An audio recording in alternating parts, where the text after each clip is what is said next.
think we can get started here. Welcome everybody to the first of the 2022 BAYA firm tours. I'd like to welcome Meter Williams Pollack and thank them for presenting today. I'd also like to welcome our new 2022 BAYA Leadership Chair, or Leadership Board, with being chaired by Cicely, being brought on from last year. And then also welcome in Aruna, and that is not updated, I apologize, but this is the new 2022 Leadership Board, and we'll continue to move on into the 2022 year. BAYA is based on four main principles: building community, providing resources, advancing the profession, and encouraging development. We try to host events in all three or four of these categories. So if you have any questions regarding any single one of these or an event that you may have in mind for any of these four, please feel free to reach out to BAYA.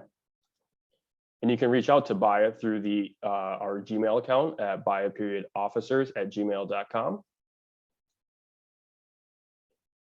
Other ways to connect with us is through our Facebook, Meetup, or Instagram pages.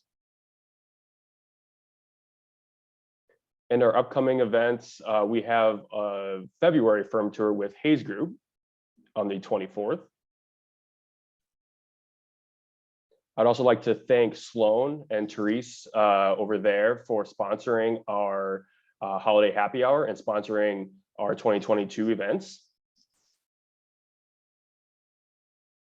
If you have any questions regarding this firm tour, there'll be a short Q&A session after the presentation. If you have any questions during the presentation, feel free to put it in the chat or the Q&A section, and we'll get to it at the end. With that, I'll turn it over to Meter Williams Pollack. Thank you once again.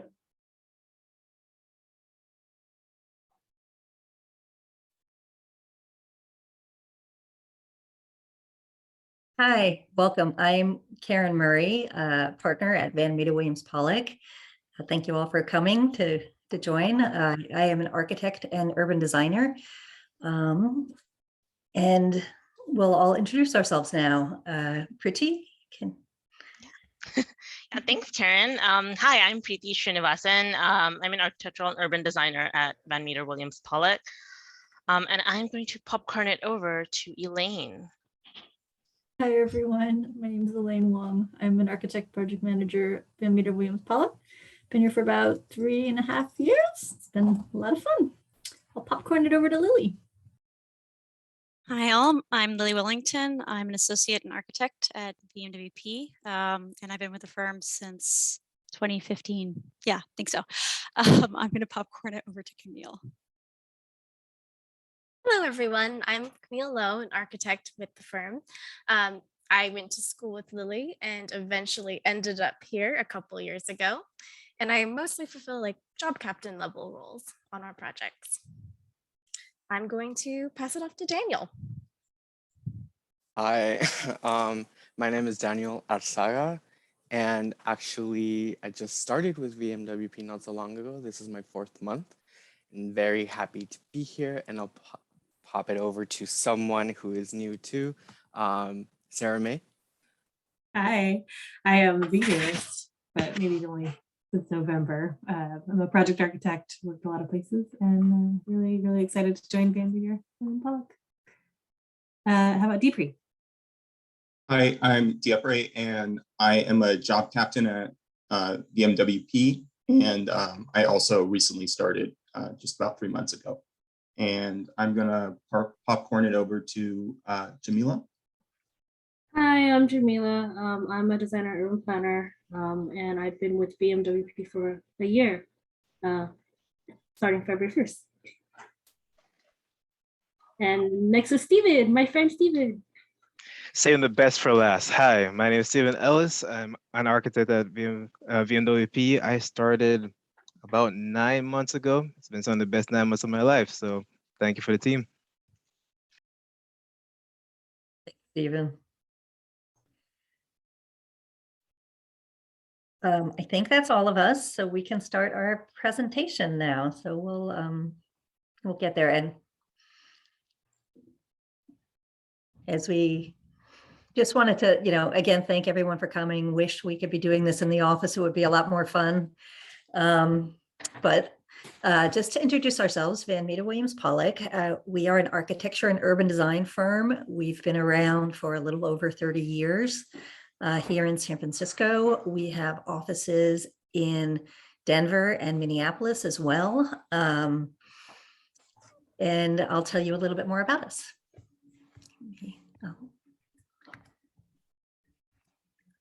Camille, can you advance me?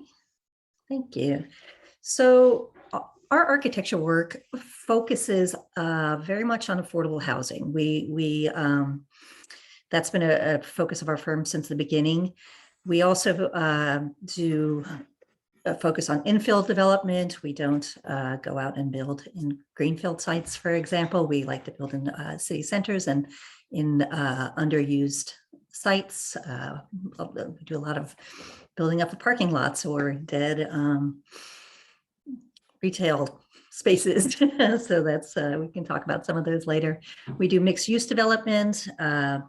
This project is an example of one where we have retail ground floors and different kinds of housing, reuse rehab. So a big variety of different kinds of housing and for different types of users. Our affordable housing can be senior housing, it can be family housing, supportive. There's a lot of different focuses there too. Next slide. And what's interesting about our firm is that we also do urban design. So, that's taking this focus on communities, but expanding and really looking at, the neighborhood level. We do transit-oriented development, locating projects close to walkable to transit. This is a master plan that we'll talk a little bit more about in a little bit, specific plans. So we have a variety of clients, either developers who are looking at larger scale development or cities who are looking at pieces of their city. So, all of those pieces involve a lot of community process. So we're out in the community engaging on a whole bunch of different levels. And then we'll talk about, next slide, please, sustainability. So sustainability is, there's the big headline, but it is an integral part of our design, quality design. We come at all of our buildings and urban design with that in mind, and it's built into all of the projects. And looking at, in this case, envelope, making things tight and energy efficient, indoor air quality, efficient use of materials, and all of it is really focused on the resident quality of life and sustaining the planet overall. And we've got a lot of certifications listed on the side for a lot of things, but really the point is doing sustainability for its own sake and making hopefully not harming the planet anymore and hopefully making it a better place. A couple of other of our unique strengths are our focus on really high quality design while recognizing these budget constraints. Like as we work in affordable housing, we know that units, especially here in the Bay Area, are costing more and more and more. And we really want to find that element of design. What is the, where can we focus something great or make something great out of this building? Can we, is there a special element? Can there be light, in the lobby or something? We always try to find something to celebrate, but still keep it affordable. We've worked in the Bay Area, like I said, for 30 years. So we really know the city. We work, we work all the way from, down the peninsula, down in Palo Alto, where some of us are here on this committee are from, all the way up to Eureka in California, out to Sacramento, and beyond, all around the country on different projects too. And we come at our work with a lens of social justice. a lot of the communities we work in, we call underrepresented communities that really have not had much of a say in how their communities were planned or built, and you really try to give those communities a voice and work with them as we design them.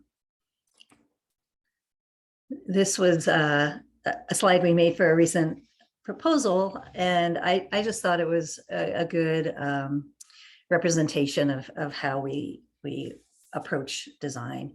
So these principles, I think apply to all of our projects, but a spirit of inclusiveness that serves many, not few. Connectivity to the community and to the city and beyond. Promoting promoting health and healing environment. That the building really, tries to address those issues. Sustainability we talked about, but that the community is efficient, renewable, and connected to nature. And welcoming. All of our buildings eventually, we are primarily housing, become home to the people that live in it, and keeping that in mind as we design. I mentioned community outreach a little bit earlier. So all of our projects involve community outreach on, in many forms. Now we're doing a lot of more Zoom meetings, but I think that it takes time to gain trust of communities that maybe have learned not to trust people coming in and doing things for them, and listening and respecting as we're designing for the future residents and the neighbors' needs. And we have over the past couple of years had an opportunity to get out. This picture on the lower left was out of Balboa Reservoir neighborhood. So we've done some things outside, which are great. And just, trying to meet people where they are. So, I actually think it's gotten more exciting lately where, we can do things on Zoom, we can do things outside. This is outside of a coffee shop that everybody goes to, experimenting and really trying to get a broad group of voices. This is just a representative of the residents, speaking of hearing people and their stories. These were residents of a project that we did a few years ago, and they interviewed them for the New York Times. And just this was a LGBTQ senior building, and hearing the people's stories. And I thought this was a great article where, and showing, really seeing them too, showing their images. Was really, really moving, and I think it's really a part of what we try to do. Along the same lines, but just in terms of our office, we are majority women and people of color firm now. We've grown. I'm not from our original when I started working. I think we were 6 people, and now we're somewhere around 40. So it's grown a lot, and in a really good way. All of our teams, many of us are urban designers, so we have multidisciplinary teams and multi-gender, and we reach out, in other ways too. We participate in OCII as a San Francisco city agency. We get interns from them, and other internship programs from schools. So we're always trying to reach out and bring in more people into our fold. One of the other things that we're really interested in, and this is a really fun side, is public art. And some of the projects, I think Lily will talk about one of her projects lately on the lower right. Just trying to find that opportunity to bring those into the building, and just express. They bring beauty and expression and life. So having that opportunity, and whenever comes, or grasping it is really fantastic. And we've won a bunch of awards. I think that what we do is not really focused on getting awards, but it's nice when you get recognized for things you've done well. So we're happy about that. And I just wanted to talk about a couple of projects, and then Lily and Stephen will talk about a few more. So this is a project that some of you may recognize. It's at 15th and Market.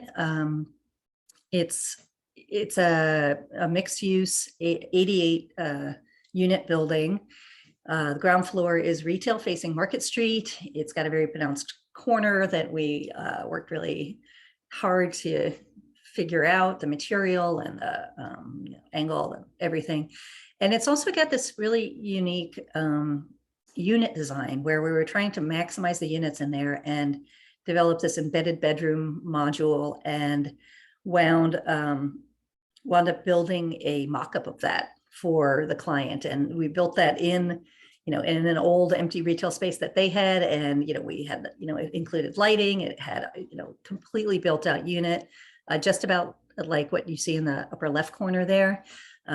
Their team of experts came in and analyzed everything, down to the, faucet, the light switch, made all of it, made all of their suggestions. We took all of those suggestions, adjusted everything in the plans, and then, went forward to building. So it was a really great experience. I'd not gone through that before, but I think it did make the units better and unique. Another one we're working on now, we're just designing this now. Actually, just finishing permitting, and this is down in the Tenderloin. It's 180 Jones. It's at the corner of Turk and Jones. This will be 70 units for formerly homeless and a mix of income people. And right now, it's an empty parking lot with about 8 tents on it as a safe sleeping site. So I think that just the point of housing, the most people you can for, in an affordable way, and making it as beautiful as you possibly can is really important here. All these units are tiny studios, but all of them have these great windows. Each one has a really large window in front. This building's going to have amazing views. And speaking of public art, we just had a big public art meeting on it today. We didn't know that we were had a budget for that, but we do, and we're talking about it's part of the it's a transgender historic district, and talking about celebrating the history of that of the district there, and how thinking about opportunities to do that with public art. So that's really exciting. It's really fun to hear that today. And I mentioned that we're an architecture and urban design firm, and one of my favorite things about working here is being able to work on a master plan. This is Potrero Hope SF, which is it's a housing authority site, or formerly housing authority site, and we redesigned it. And so the design included all new roads, new buildings, new community center, new parks, and then bringing that design into life. So the building, the image on the left is the first building that went up in that development, and seeing that all of that vision that we went into the master plan coming to life in a building, and then seeing people move in, which is the point of the whole thing. So this is one of the most rewarding thing, I think, from my point of view about our work. And I think I will pass this next slide. Pass it on to Stephen. Hi, folks. Speaking of projects that we get to do the master plans for, and then we can sneak a building in there towards the end. This is Balboa Reservoir. I'm going to talk about it for a little bit. And just for context, this is adjacent to the CCSF campus that's within the southwest of the city. And we are working on building E, which is in both images on the top right. And just so you can get a sense of scale of what this is, that central park that all these buildings are abutting against is a 2-acre park. The entire master plan that includes not only these buildings that you're seeing in the images, but also some on the outer periphery, will ultimately add 1,100 units of housing. Our building is, of course, 100% affordable, rental, and we are working with YA Studio as a kind of SBE partnership on that project. adjacent to us, it's a bit of an all-star cast here. Building C and D are both being worked on by Payatalk, and building F to the left of us is being worked on by David Baker Architects in collaboration with EBMN. And the landscape design is being done by GLS, which we love to work with them. They're a good group. And one of the things that, at least for me personally, that was very special about this project was that I started working on this in schematic design around April of last year, which is when I roughly started and we kind of kicked off the design of this project in earnest. And being able to collaborate not only with other VMWP-ers, but also the folks at YA, and then as well, all these other firms all together during the pandemic, really learning to work on our feet with working remotely and using all the collaboration tools at our disposal, not only the Zooms and the GoToMeetings, but also the rivets, the Beam 360s, the Lumions, the whole spiel. So it was a bit of a learning curve for me, in addition to learning about the architecture. But I wish that this project was further along so we could show you more. We are at the end of DD right now. So let's get into the details a little bit on the next slide. While I'm particularly proud of how design came along with the team effort, we did have a series of meetings with David Baker and Payatalk, the vertical team, as they refer to it as, to kind of really suss out what design wants to be. And while I'm happy about how it turned out, what's important to note here is that there's two scales that we're designing at here. Much like with the previous project, we were responsible for designing the master plan that sets up the parameters, the larger parameters under which we operated at. And then while we're working on the building itself, being able to work on a massive building, 7 stories tall, 300 feet long, in case you couldn't tell by the images, and being able to work at that larger neighborhood scale, working on the larger exterior details, but also if you look at the bottom left image, being able to design even the most minute details to really hone in on that residential scale and designing a lot of different features into here. And that has been a nice challenge on top of everything else. And if you go to the next slide, one of the amazing features about this building in particular, and really the first phase of this master plan, are these community rooms and public amenities that we have to really have an interconnected neighborhood feel around that Central Park. We, of course, because we design affordable homes, we have to be cognizant of cost effectiveness, of course, but it doesn't mean that you can make a building look nice.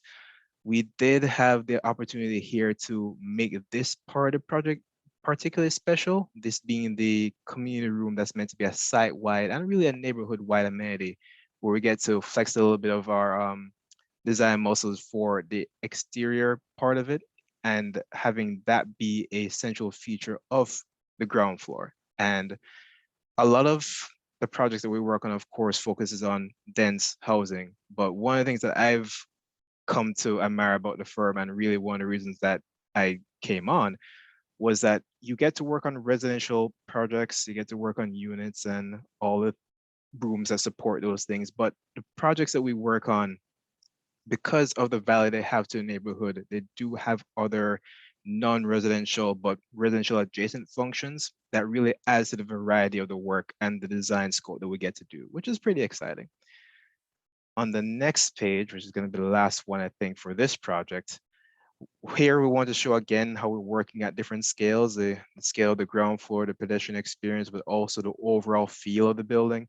And one of the things that we're doing with this project as a bit of an ambitious goal of ours is to try and win an EPIC grant, which is an energy design competition, and we really embrace that within the design itself. So even the smaller details like the sunshades on the windows that become an integrated part of the entire holistic facade language, but even the larger moves like that giant PV array that you see at the top that becomes a feature on the building, both as a kind of internal workings of services to provide power to the building, but also as a design statement, are a couple of things that went into this building. And like I said, unfortunately, we're only at DD. I wish we had a lot more to show you, but if you have that itch to scratch, I'm going to pass it over to Lily Wellington to talk about a project that's, I think it was just completed.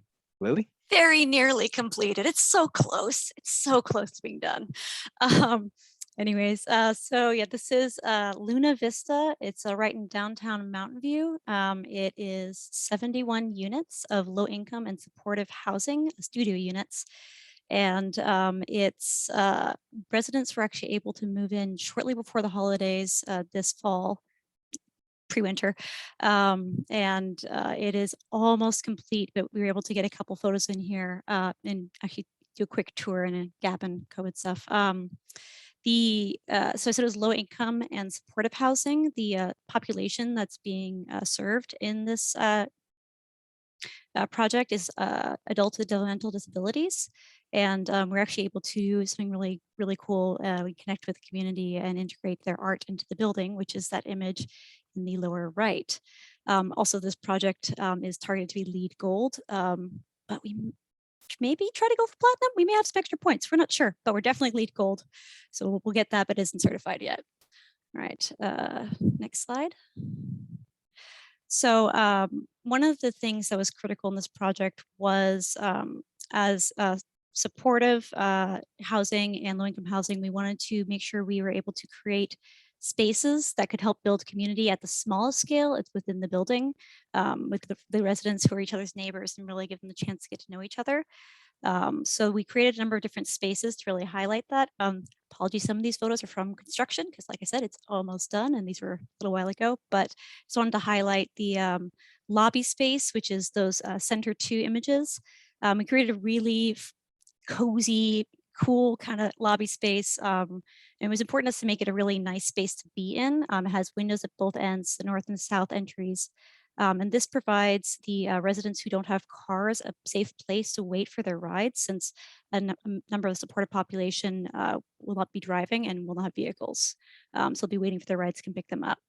On the left, you can see we have our common roof decks, and that's on the second through fifth floors where all the units are.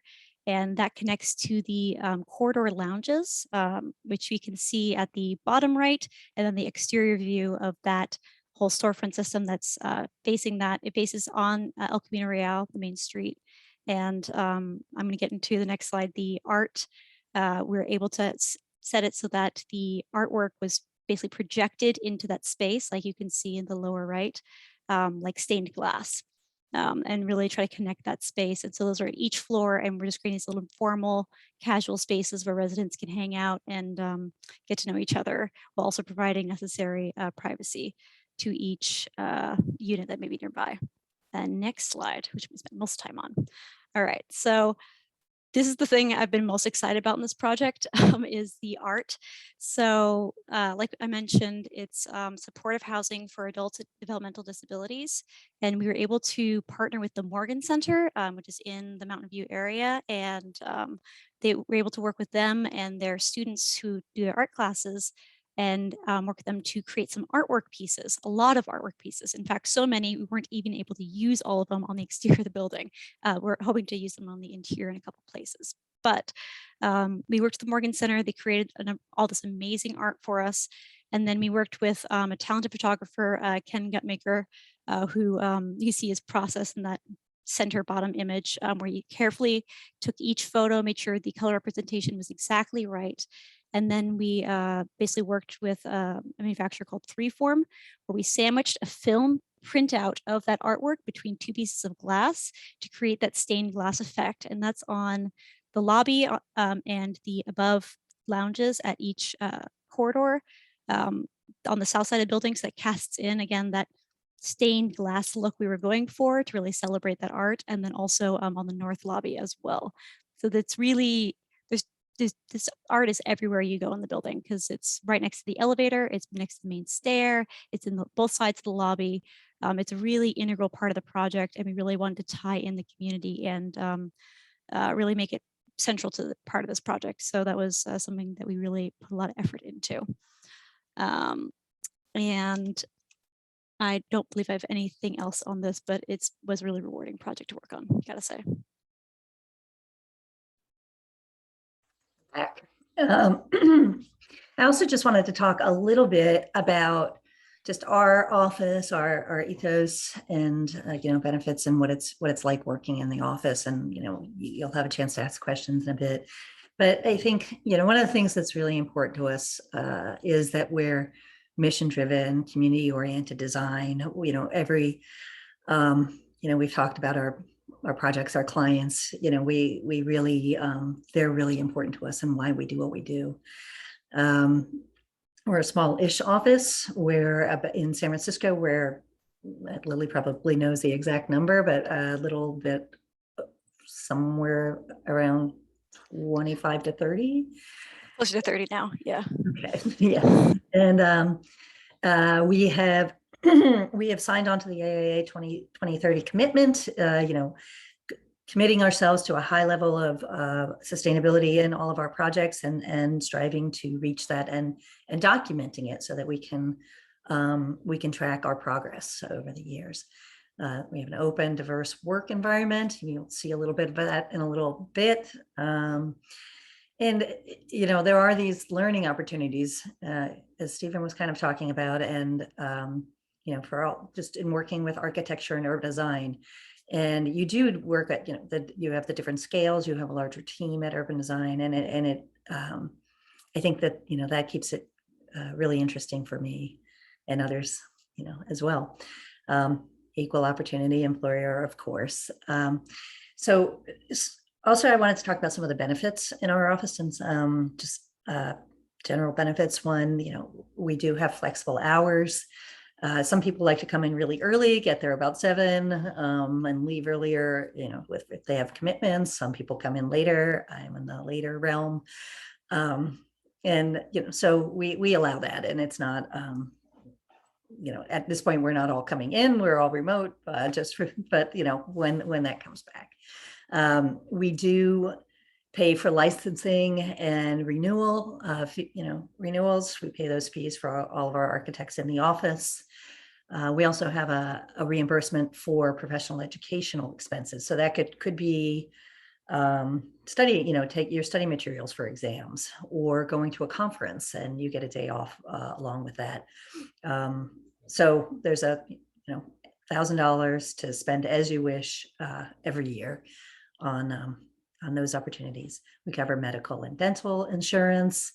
We have a 401k for everyone. Now has no, it's immediately available to you coming to the firm. Excuse me. We also have bonuses and profit distribution. If we make a profit, we usually do a little bit. Paid family leave. And one of the other interesting, I'm sure we're missing some of them here, but the other interesting benefits that we offer is, because San Francisco, the rules here are much more beneficial to employees. We have those benefits that we give San Francisco employees. We give them to our other locations, so Denver and Minneapolis, so that everyone is equivalent and has access to the same things. So I think that's it for me. Yeah, I think next up is our video tour. Yes. Yeah, go ahead, Pretty. So let me share the screen. Oh, perfect. We're going to give a tour of our office, even though we're not there. Graciously hosted by Jamila and Pretty.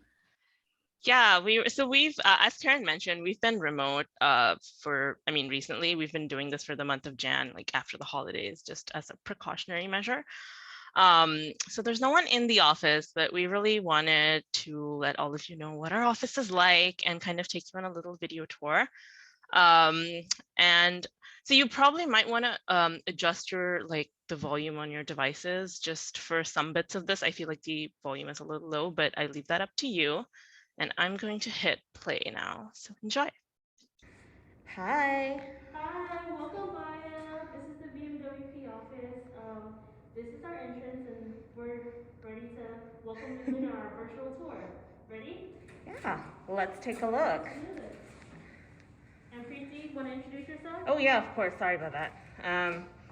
Well, do you want to introduce yourself first? So I'm Jamila. I'm a designer and planner here at VMWP. Throughout this whole tour, you'll get to know me and Preeti a little bit better. This is Panda, our VMWP mascot. Panda goes around the office all the time when we need support, stressed out about deadlines. Panda's here for us. Preeti. Hi everyone. I'm Preeti Srinivasan. I'm a urban designer and architectural designer at VMWP. As you can see, the office is kind of empty today. So we're remote this month just as a precaution, but we wanted to show you our great space. So welcome. Yeah. I'm just gonna take a little walk around and point things out. Hi, so this is our urban design section. That's where I work, that's my desk over there. I get to sit next to one of our partners, Rick Williams, subbing in, sorry. Panda subbing in for him. That's right, and it's great, like I love sitting here in this corner, I love sitting next to Rick. I love how accessible like our supervisors and our partners are in the office. It's great, like every time I have a question, I just like hey Rick, can you answer this? And I bother him a lot. But it's great because I get to learn a lot directly. Now that you've seen our urban design studio, now we're going to show you one of our conference rooms. This is a small conference room that we have. It's and there's Panda again. We get great light in here. We have, one of the sound TVs where we get to project our projects whenever we're in meetings. So Jamila, can we just walk around the office with you? Sure, let's go. Awesome. So as you can see, we have plenty of desks here, and all of our desks are actually sit stands. So, Ooh, very nice. Important for our mental health and physical health. So this is Karen's desk, and as you can see, Panda is also here to say hi. As we mentioned earlier, there's no hierarchical system in our firm, so the Pandas are spread across, and they're extremely accessible to everyone. And this is a cool gift that Karen got from her Secret Santa. We do Secret Santa. And I think it's supposed to be plants in there, but we didn't finish setting that up yet because, the holidays, everyone was going around, traveling. Mm-hmm. But, those are the fun, cool things that we do with the office. Oh, nice view, Karen. And she does have a nice view. All right. And this is Steven's desk.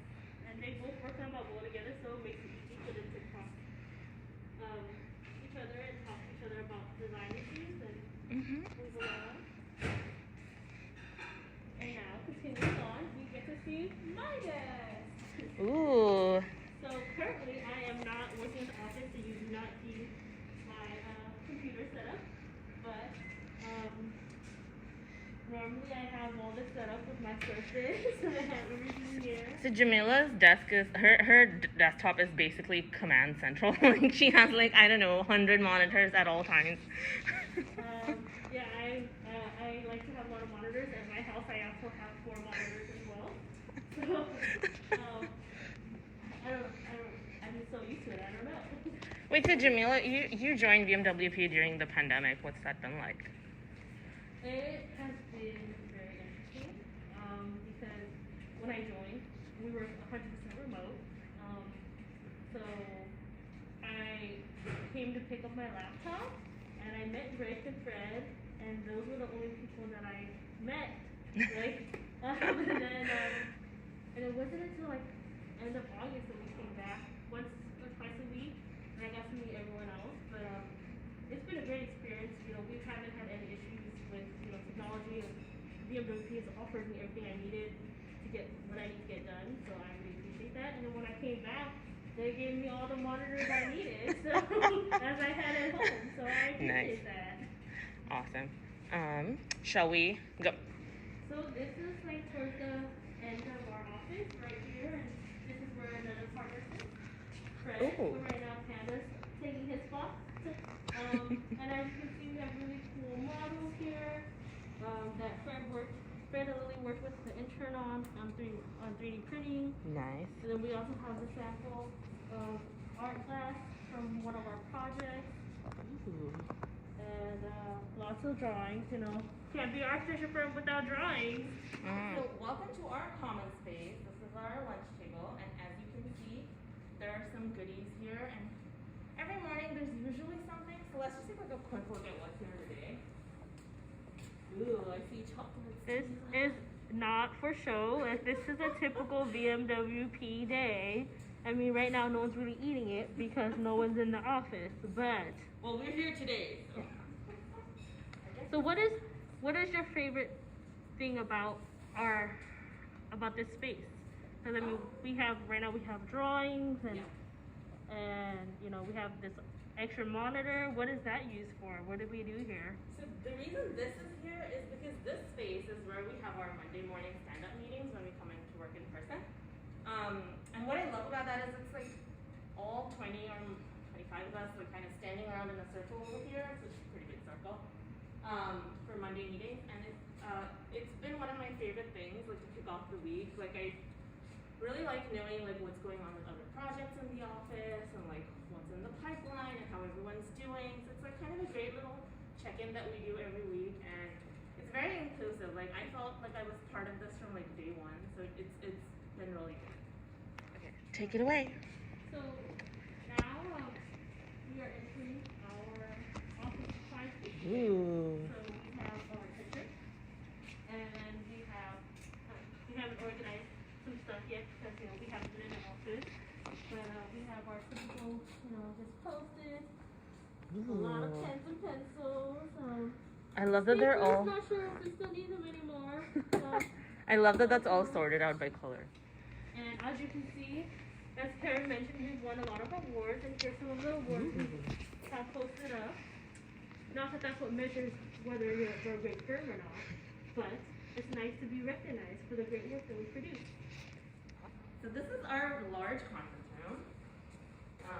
As you can see, you can like kind of come in from that stationary area, or you can come in from like the entrance.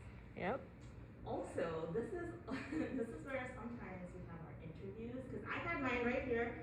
And I just kind of loved, like I was waiting in the space for a couple of minutes before the partners came, and I just kind of love looking at some of the boards here. As you can see, there's some urban design boards here, and I kind of just got distracted.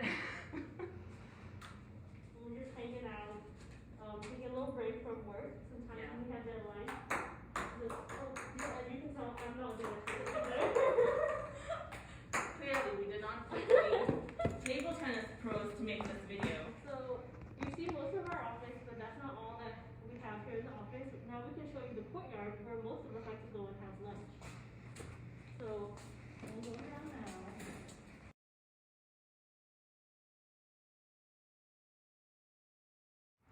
This is the outside of our building. We're on Bryant Street. I don't know if you can see it, but like there's the Bay Bridge and all the bays. Right here, we can see it kind of. The weather's good. We sometimes will go for a walk or like go have our lunch in South Park and like we walk along this way and kind of just enjoy the neighborhood a little bit. But yeah, no, it's pretty lovely. There's that. What I like is that there's a little bike share location like right at the corner. Yeah. Sometimes when I'm feeling really lazy, I'll take an e-bike from Bart and like go here. And that's typically the corner where Preeti and I will accidentally run into each other when we come into the office. That's so true. I think that's where we run into all the BART folks from our office. Yeah. Because until then, you don't notice anyone at the last intersection is like when you meet people. All right. Thank you for coming to visit VMWP. We really enjoyed the virtual tour with you. Hope you come and visit sometime in the future. Hope we can see all of y'all in person someday soon. Bye. Bye from VMWP. Just thought we'd give you some quick views since we had all these beautiful sunsets the past weeks.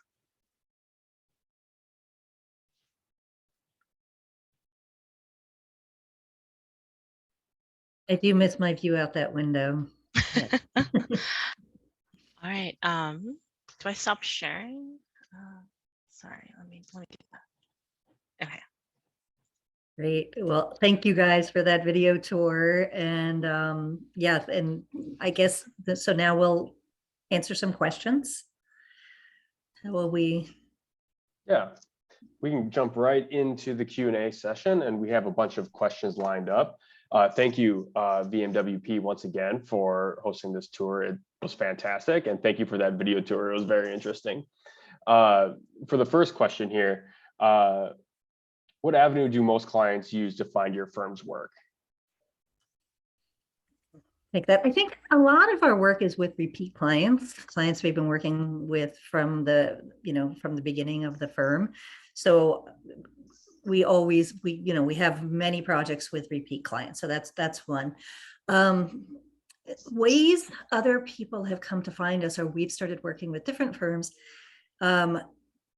One way that just came up recently is that, these different developers, especially in the affordable housing world, a project manager might leave a certain developer, go to a new one. They know us from their previous work, and they introduce us to their new firm. So that's a great way. So we have a connection, and then we get to know a new client that way. Other ways, we've had one that just, I don't, she was like, "Oh, I just found you online and I thought you were great." And I was like, "Great, fantastic." So, we do them. So it's a variety of ways, but I think it's a lot of word of mouth. It's a lot of, former clients that, have gone out on their own, and repeat clients. Awesome. Question here regarding your firm's leadership.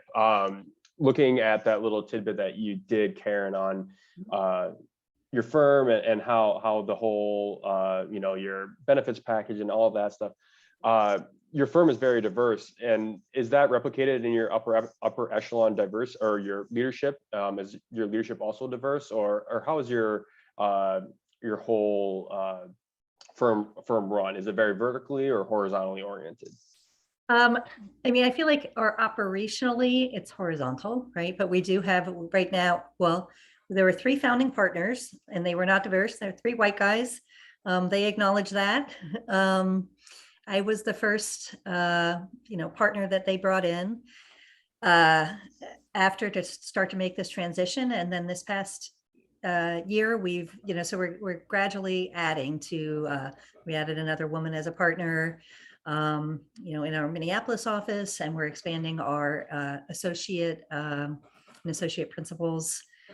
So I think it's evolving as people, are with the firm for a long time and are moving up.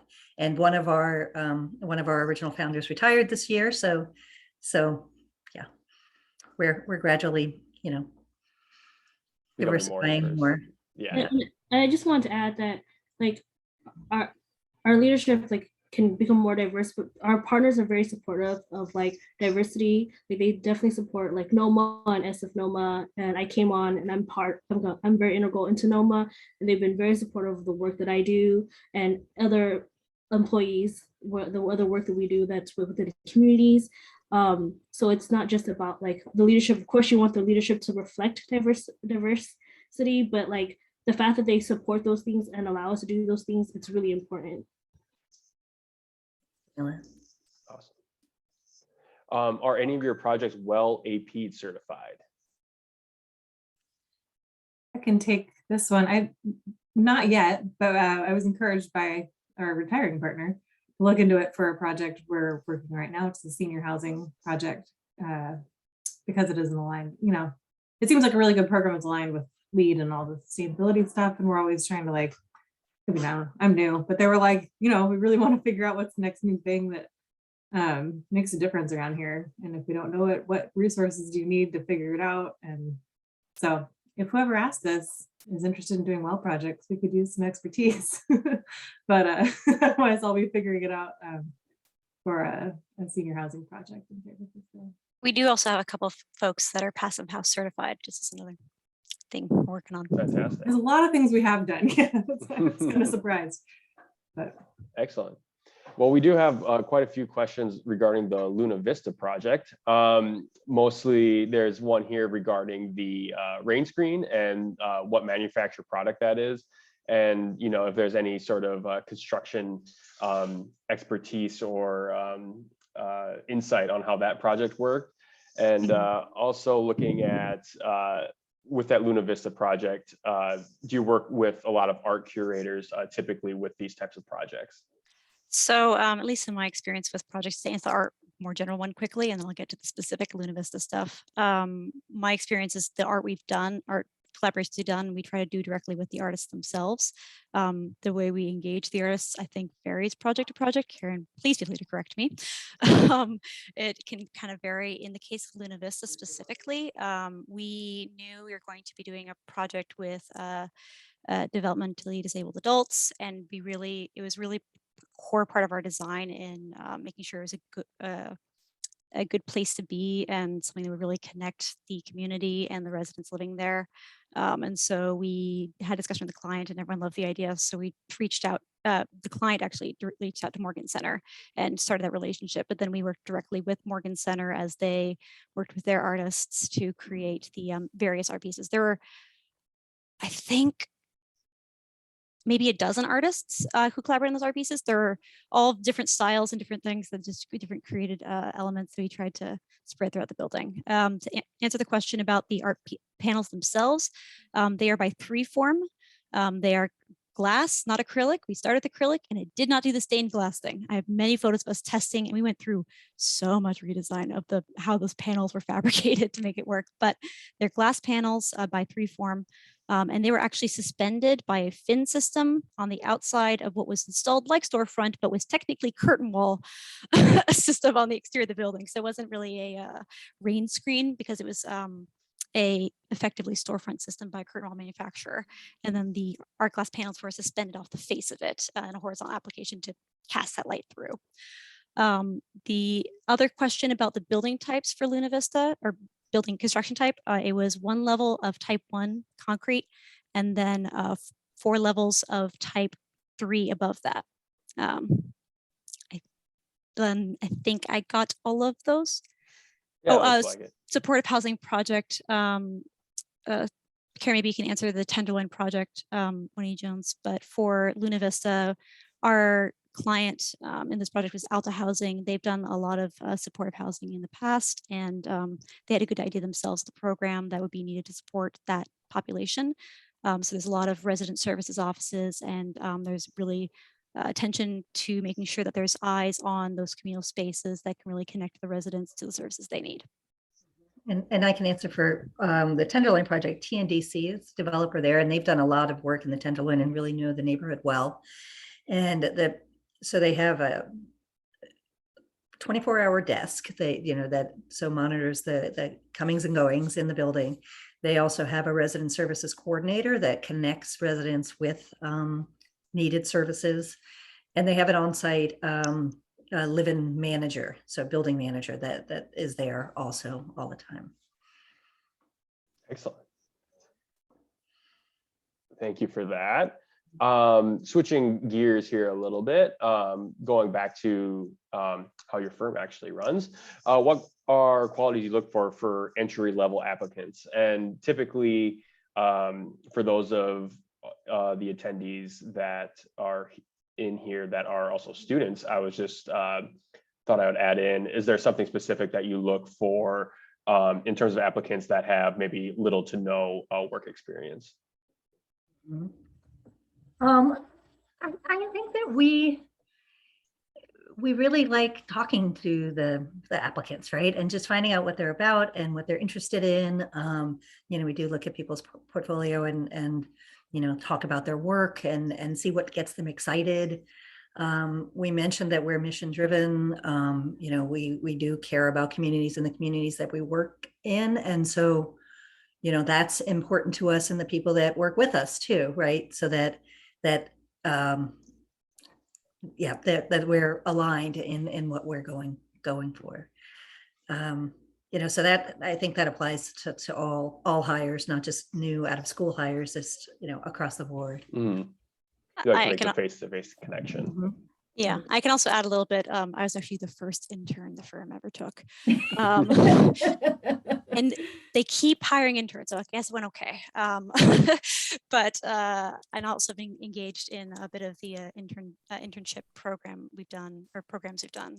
And one of the other things we look for is enthusiasm, like Karen said, passionate about what we do, but also just general enthusiasm and kind of the go-getter aptitude of like, we're going to figure this out, and not necessarily having all of the skills yet, but the interest and readiness to learn. That's a key thing for us. as Yeah, well I as was actually- caring about what we do. I was going to echo what Lily said, having been kind of working with some of the folks from Cal Poly's urban program.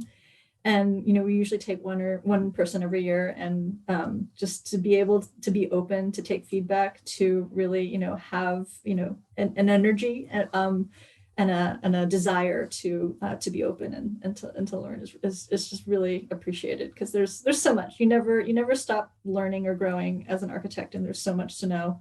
And so just the positive attitude is always very helpful. Yeah, it goes a long way. Like being able to work with someone who's willing to learn, who has a great attitude versus someone who doesn't have a good attitude, it's a major difference. So when you're coming out of school, it's always good to be able to just be good to work with. Excellent. Quick question here. Do you complete your renderings in-house, or are they outsourced? And if they are in-house, what programs do you use? For the most part, we do it in-house, and we use Lumion. We do outsource some things. I want to say for urban design projects and for some things that are in very early stages, we do sometimes get those hand-drawn sketches outsourced. So some of the beautiful visuals you saw in the urban design slides. Yeah, sometimes it also depends on the community that, especially those watercolors. Some communities like watercolors. And so there are consultants that we can work with to kind of generate those images, but a lot of them are done in-house. Very good. Very cool. They're very beautiful. Going on that topic a little bit with the urban level drawings, can you talk about any issues that you may encounter moving back and forth between the architectural and urban level, or what do you consistently encounter as a challenge regarding that? Luna Vista was another project that was a specific plan done by the urban design team that then the architectural team got to experience. And there was a couple of the design elements that we had some interesting challenges with that actually ended up impacting the street trees and the spacing of things with that. It's useful to understand the ethos and the why behind the general plan and design when it comes to the architectural. But there's sometimes when we ask the question, why? The good news is we can walk over to Rick's desk and ask Rick, why? Or Karen, ask Karen, why? In some cases, it's because the city said so. And that's actually what happened with a couple things on Luna Vista. And we have had to apologize to the planning department for asking for an exception to, plans that we wrote a couple of years before we tried to do the building, and then get in there and realize, oh yeah, this, we didn't, this isn't working exactly the way we thought it would. Something. So that does happen, but I think that it informs our urban design when we go back to it to write those plans. And it also, as Lily said, it helps, as we're trying to work it out in the buildings and to know what the intent was. So I mean, that's the reason why we planning changes every 10 years though. So we can't be hard on ourselves. Yeah. Excellent. Let's see here. Another question. Really enjoyed your talking about the social justice component. Do you have a template to work with on addressing that within your projects? Where does VMWP see the justice aspect heading in the architecture urban design realm in the future? I don't know if you can say there's a template, because every community is different. They have different needs, different populations, different demographics. So I wouldn't say there's a template. Karen, I know you can speak. Yeah, I mean, I agree. There's not a template. It really does depend on the community and what the community needs and what kind of project we're doing. I think that, over the past few years, there's definitely been a huge push to recognize, institutional racism and things that are built into planning codes and all of those things, which I think is great. And I think recognizing it is the first step, and then, learning, as we are designing and developing codes in neighborhoods, coming with that understanding, so that hopefully things are changing in the right direction. Right. If I could add a bit of a adjacent answer to that. I'm not necessarily someone who thinks that companies or large groups of people in particular can sway things like that in particular. But what I do like about working here is that there does seem to be a concerted effort by people within the firm to kind of do things at a macro scale.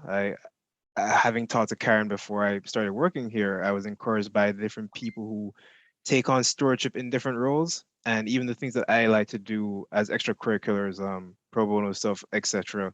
The firm's been very supportive of that and kind of encouraging that kind of activity. So it's a multi-level approach to it, I think.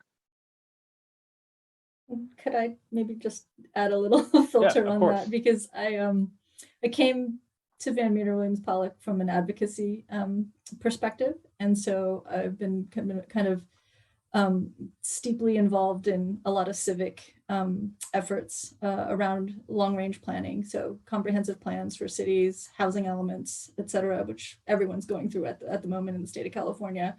And so, I think what we do professionally is so important, but everybody can also take part in what their cities are doing, to encourage affirmatively furthering fair housing, for example, in their own cities and their communities. And so, I sit on a housing board and Preeti volunteers with a coalition of housers. And so what I really appreciate is that we have so many people who are, working on housing also in multiple ways. And, Jamila is very involved with NOMA. And so it's just nice to be a part of a broader community that is, working tangentially at the edges to support what our firm does professionally overall.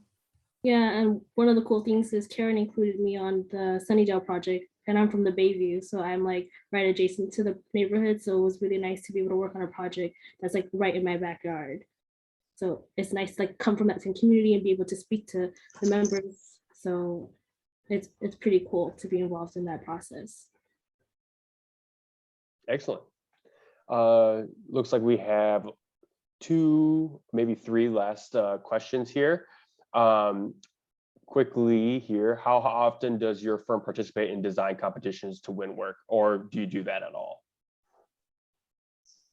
We not necessarily, we don't enter design competitions to do work, but often for city projects or for affordable housing, there is a design component to that proposal. So we charrette and get work on that proposal. So we come to we bring a design approach to the project. So that happens fairly often. And the true competition, the Balboa project that Stephen presented, that was a competition it was a larger competition, all for the master plan. 3 firms were chosen as semifinalists. We wound up, we had to present to the community, and talk about the design. So it was a huge process that we ultimately wound up winning. But that was a kind of a good example of competition. And yeah, excellent, fantastic. The last thing I'll let for the last question, it seems like a lot of the questions that are remaining are kind of regarding your community outreach and how you reach out to communities in maybe different states. What are the first steps in engaging the community? Any conflicts you may see on a regular basis, or any unique stories you may have in terms of reaching out to the community and getting community input on a design.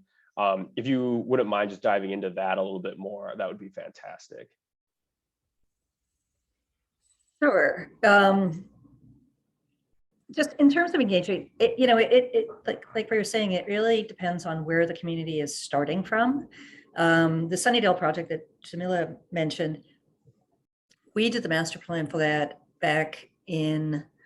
we started in 2007, and I think it got entitled in 2016, and we did so many community meetings for that. So that just, years and years of process, not just us, but the client and the developer. And it really was, there was a lot of distrust between the residents of Sunnydale and the developer coming in and the neighborhood surrounding it. You know, the neighborhood wasn't really sure that they wanted to become, you know, part of one neighborhood with the Sunnydale residents. So it, you know, it's still ongoing. And we have a community, we had one community meeting for that, just, you know, for the building that we're working on there now. And we continue to have more. So there's always, I think, you know, I just think it's a process. It's not a one-time thing. You just, you once you meet the residents and get to know them, and you learn a lot from that, and to take away and back to the building. Conflicts,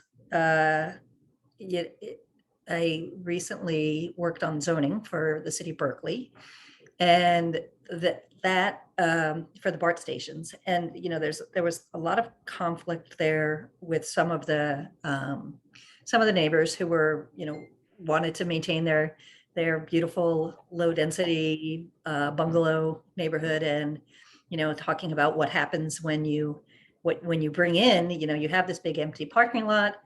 You know, we need more housing. We all, you know, everyone here in this screen believes that. And, you know, how do you make that? You wind up talking about how does it fit? How can you blend a, you know, a large neighborhood coming in with the neighborhood character? What are the benefits to the neighborhood? You know, so you bring that along. I don't know if anybody else has any great community process stories here, but you know, every project is different, really. Right. Well, and I guess, you know, as a native Minnesotan, I'm curious if there's a difference between community outreach in Minnesota that you may see versus San Francisco. You know, as you know, being in a couple of community outreach programs myself in San Francisco, the community really does seem to turn out for it. There's a very good culture regarding that. I'm curious if there's differences in that when you work, you know, when you see projects out of the Denver office, out of the Minneapolis office, if there's differences in those communities that you may not see the same in the San Francisco communities. Or even down the peninsula in Mountain View. The biggest question we got from everyone was, what's going to happen to the Taco Bell? We replaced the Taco Bell. Fortunately, there's one down the street, but it varies dramatically from community to community. So it's not just different from San Francisco to Minneapolis or Denver, which it is, but it's also community to community, city to city. It varies. And I think here in the Bay Area, we are, you know, the epicenter of direct community involvement and things, which is great. In Denver, it's a little bit less so. Our developers there are not, there's also a different structure for affordable housing. We have nonprofit developers that are, you know, whose mission is to engage these neighborhoods in Denver. It's a different kind of structure, so it works differently. In Minneapolis, what I mostly hear from Laura, our partner there, is she spends a lot of time going for coffee. You know, smaller, you know, she's like, you know, smaller, talking one-on-one with people, and you know, starting there. So yeah.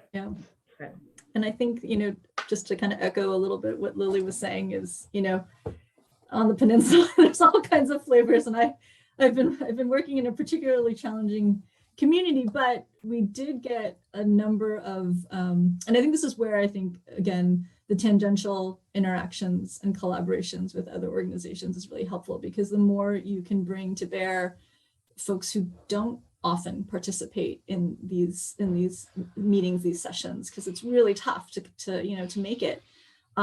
We've had some success, you know, with our clients having community outreach partners embedded so that they can go pound the pavement, get the people, get the allies to come and show up, and you know, not turn your community meeting into a total sideways you know, disaster, because it really is about who comes to the table and you know, the relationships that we have, not just with our clients, but the clients who can bring other folks in, I think is really valuable too. Something that I would actually add that I don't think has been expressed, but what I really liked to see was that a lot of these community meetings, the people from within VMWP actually speak different languages, and they're within the presentations that VMWP has had with these community meetings, a lot of the presentations have been translated into Spanish and Chinese because there are a lot of communities, you know, who don't necessarily speak English or find it discomforting. And it's just a really good way to let communities open up as well, because at the end of the day, what we're trying to do is be responsive and just having open communications with people. And that is what we have to continue doing. Yeah, we have 12 different languages spoken in the VMWP. Wow, that's a fun fact. Great fact. I don't think I knew that. And I can actually add something too. As a different perspective, I was a new hire. I'm actually from Texas.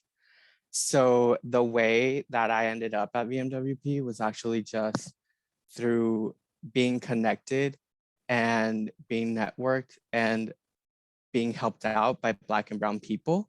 And I actually got in touch with Jamila because she was outreaching towards people. And that is how I ended up here in VMWP, because interviewing during the pandemic was stressful already, but as well as just looking at other firms and seeing how there were so many people talking about diversity and inclusivity.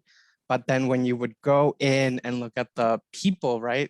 Just not trashing anyone, I'm not going to say any names, but just looking at the firm's people, correct? You would see that they wouldn't necessarily do what they would preach, right? It just would not look at all diverse or inclusive. And for me, VMWP was actually the most diverse and inclusive. And as Elaine has said before, there's just really talented people and a lot of people who do community outreach and who are part of boards and who are part of coalitions and other organizations. And yeah, that was just a really great way to end up here at VMWP. And just so you guys know, VMWP is hiring, and we're looking for talented individuals who will fit into our culture. We're all fun. We love to cook together. We do a lot of cool things, as well as do design charrettes. We have Thursday events where we talk about projects, virtually or in person. If you guys really want to get to know more about us, contact one of us. We're always open to get to know new people, new designers, like more people that are really talented. So just wanted to let you guys know we are hiring. That's fantastic. I think we'll wrap it up on that note. We went way over time, but that's what a spirited Q&A session will go on. Just one thing though, Jamila, if there is is there a contact email that people should reach out to you to if they're interested in a position? There is, and I can put it in the chat right now. It's careers@vmwp.com. And Jamila is great. She was probably my best memory was my interview process, and just Jamila helping me out, which has been amazing, just working here at VMWP with such talented people. Fantastic. Well, I would like to thank VMWP once again for the fantastic presentation and spending the time over the past couple of weeks preparing and everything. It was a fantastic presentation. We loved hearing every bit of it. And thank you once again for going almost 20 minutes over time just to answer the questions. It was a very spirited Q&A session, one of the most spirited we've had probably during the pandemic. So that really is resilient on, or really reflects on how awesome the presentation was. So thank you once again. Can't thank you enough. For having us. We're really, really happy to be here. It was fun. It was fun to see all of you too. Yeah, Hear all awesome. of your perspectives. Well, Okay. thank you once again. And if you have any questions, feel free to reach out for the attendees or the panelists. If there's any connections you want to make with BAYA, feel free to reach out to the BAYA Gmail email account and we will connect. But thank you once again, and everyone enjoy your Friday. Thank you. Thank you. Thank you. Bye. Bye. Bye, everyone. Bye.